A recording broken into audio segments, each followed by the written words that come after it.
Very good morning to our RANsquawk listeners. Welcome to the European Rundown for today, Wednesday the 5th of January. It's come to around 11 o'clock now here in London. A quick check round the markets and a bit of a continuation of the trends in which we saw yesterday as the dollar index has continued to strengthen, up around 0.33% at last check, which has weighed somewhat on commodities. WTI crude futures have already traded down at around $1 on the session here in the European morning. Elsewhere, equities have continued on the back foot following a relatively lower close we've seen in both the close on Wall Street and in Asia overnight in Nikkei and the Shanghai Composite. As such, the basic materials as well underperforming slightly in the sector breakdown. In particular, note was a bit of aggressive sell-off at the open. Some analysts have attributed that to a potential of a fat finger with a large 30,000 order going through in the Euro stocks.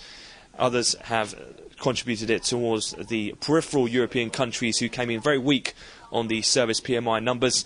However, we did see a bit of a bounce off the initial lows after the core countries did come out a lot stronger than expected, and the overall Eurozone service PMI did exceed expectations.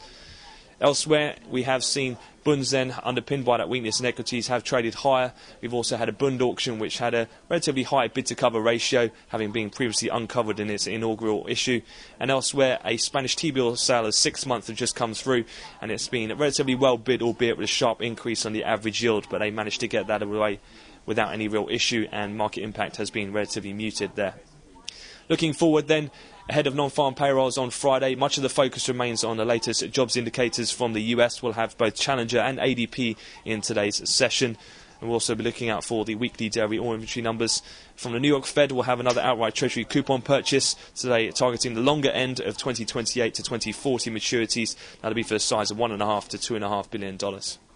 That concludes the European opening morning wrap. We'll have another update at the cash close here this afternoon. So that's all from me for the time being. So I wish you all a great trading day.